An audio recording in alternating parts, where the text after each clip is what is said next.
ప్రతి సందర్భంలోనూ చంద్రబాబు నాయుడు ఏమంటాడు?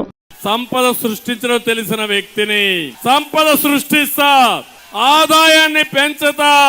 పోనీ నిజంగానే ఏ స్థాయిలో సంపద సృష్టించాడు, ఆయన పరిస్థితి ఏమిటి అని ఒకసారి ఈ 14 ఏళ్ల తన పరిపాలన ఒకసారి చూద్దాం.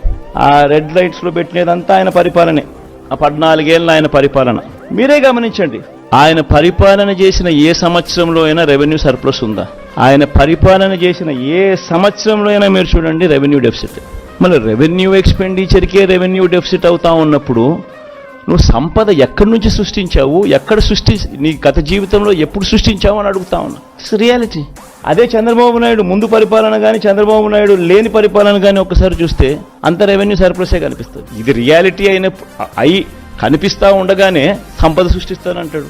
సృష్టించలేదు అని చెప్పి లెక్కలు చెప్తా ఉన్నాయి, కనిపిస్తూ ఉన్నాయి. ప్రతి సంవత్సరం రెవెన్యూ డెఫిసిట్ కనిపిస్తా ఉంది.